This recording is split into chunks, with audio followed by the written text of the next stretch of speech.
Hey everybody, Chris Gill here. Thanks for joining me for another video where we are mixing a song start to finish using only the plugins that come free with Studio One. Let's jump in.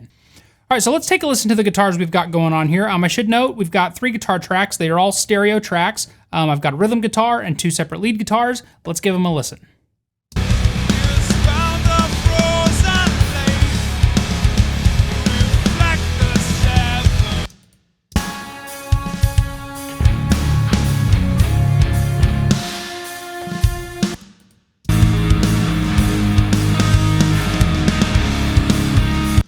All right, overall, I love how those sound. They're really thick, they're really fat. They don't have a lot of presence, they don't have a lot of clarity, and so that's really what I want to kind of work on with these. So let's jump right into the first one here. So this track here, this EG1, is our bread and butter rhythm track. This is what's carrying the whole song, and so let's see what we can do to really give this some punch and clarity in the mix. First up, saturation knob. This is no stranger if you've watched the rest of this video series. I love this thing, great for giving a little bit of that analog vibe. Let's look at the fat channel though. So starting here, we have a high pass filter of 117 hertz. Let's solo up this track right here real quick and just listen to this solo and see if we can hear why I was applying that high pass filter. Ton of sub low end. Next up, we've got this EQ where we are kind of putting a little bit of low end back into the guitar. So we've rolled off the sub low end that doesn't really need to be there, and now we're giving it a little boost, kind of where the low end of an electric guitar sits, so that we kind of get that real big gut chug, I like to call it, feel. So we're adding about 5 dB at about 220 hertz. Now on this particular guitar, we are cutting at 2K. So listening to this guitar in context of the rest of the mix with the vocals, there was a little bit of frequency clash happening. As we've talked about before, anything between about 900 hertz to 2.5K really pushes things to the center of your mix, and when you cut those frequencies, it kind of tends to push things away from the center of the mix. So that's what we've done here. Just want to make sure the guitars aren't stepping on our vocals, and so that the vocals can really have some nice presence in the mix. To help counteract that, we did want to give some top-end clarity to these guitars, so we have added a pretty healthy boost, just shy of 12K. This shelf here, we've probably got about, 6 to 7 dB of gain increase on that. So let's take a listen to this one more time. I'm going to pop the EQ on and off, and we'll hear the difference.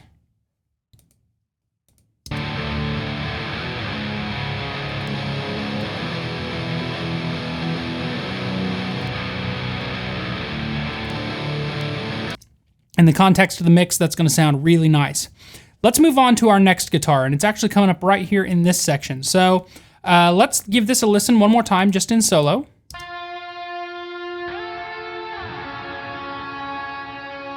All right, beautiful sound, beautiful effects, a lot of low end, too much low end. Let's look at the processing. Again, first up here, saturation knob, just giving it a little bit of analog vibe. Fat channel, we are not using the high pass filter here. In fact, I'm going to collapse this so we can talk module by module. We are doing something I did in another video, and that is we are taking the low shelf of the VT1, and we are basically just turning down the low end. We're not rolling it all the way off. We just wanted to take a little bit of that out, so it's not it's not eating up too much of the low energy that the bass drum and the bass guitar and kick drum are living in. We did give it quite a bit of push here at about 600 hertz. I felt like that's kind of where the tone of this thing was, the meat of this particular lead line was sitting, and so really wanted that to come through in the mix. This is interesting. At about 2.8K, we are boosting almost 10 dB. Now, for this particular track, and this move here kind of blew me away. I would never do something like this. 3K can tend to be real harsh if you're not careful, but for this particular track, it really brought it forward in the mix, especially during this section of the song. You can see here there's no vocal going on, so this guitar almost has to kind of take the place of that vocal, so it doesn't feel like we've lost too much. So let's listen to this in context, and I am going to pop this in and out so we can kind of hear the difference.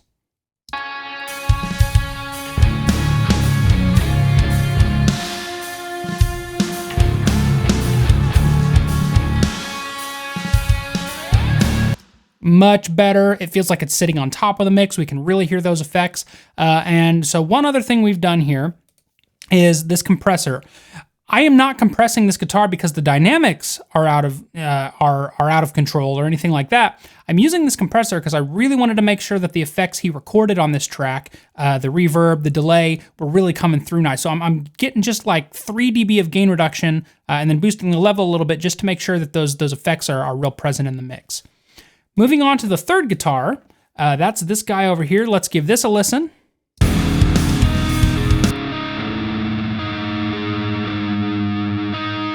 Same thing, beautiful tone, beautiful effects, a little too muddy. I really want some presence on that. So we'll, of course, saturation knob, analog vibe, you know I love it.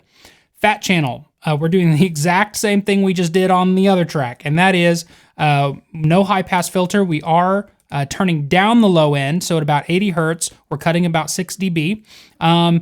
Different frequency boost here though. This is about 400 hertz, maybe 450, somewhere in that range. We're boosting 4 dB. I felt like that's kind of where the meat of this particular lead line was sitting. And then this is interesting. So on the previous track, we boosted a whole bunch of 3K. On this particular track, we are actually cutting about, I don't know, not much, 2 dB of about 2.5K. Here's why.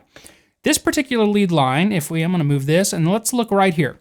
Right about here, this guitar is still carrying on, but the vocals are starting to come back in. Really want to make sure that the vocals are the most prominent thing in this mix. So I really just carved a little bit of that out to keep some room there. Again, let's see, high shelf here. I actually boosted about 4 dB of a 4K shelf just to make sure, again, we've got that added presence. So let's listen to that in the context of the mix, and I'll solo it in and out so we can hear the difference.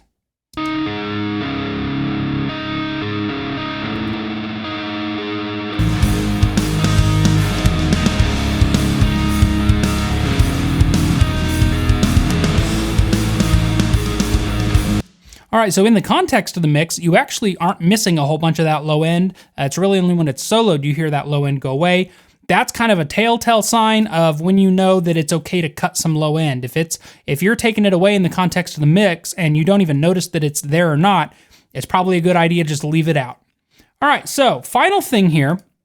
On this section of these guitars, they are playing this really cool, heavy rhythm with a lot of space in between. Let's listen to this real quick.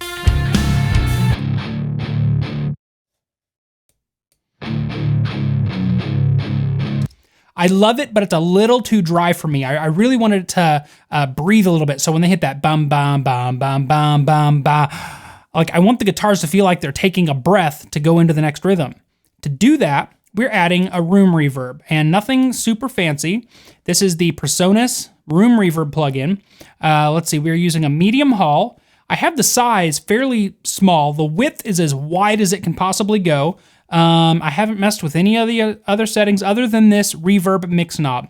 So this just mixes the early reflections and the late reverb balance. Basically, so more the tail versus the early reflections, and I wanted to hear more of that tail, so I kicked that up quite a bit. I'll let you hear this real quick without the EQ, and I felt it was a little dark. Let's listen to this real quick. Turn it up. Really bass heavy, really kind of low and muffled. It's a good sounding room. It just needed a little bit of help. So what I've done here is I've added a reverb. I've rolled off quite a bit of the low end. So I've done a low cut at 80 hertz. I took out just a little bit more here at 220, to kind of fix some of that buildup.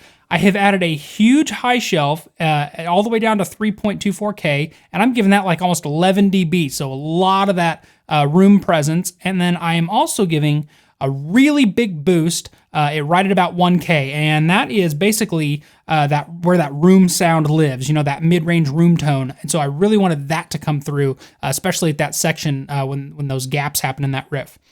This was a move that I made because when I added this reverb, and I'm gonna back up here, I'm gonna play a section that's not that riff, I'm gonna turn this off and I'm gonna turn it on. There was like this high-end static that was just driving me crazy. And so this move here is really just to help combat that. So let's give that a listen.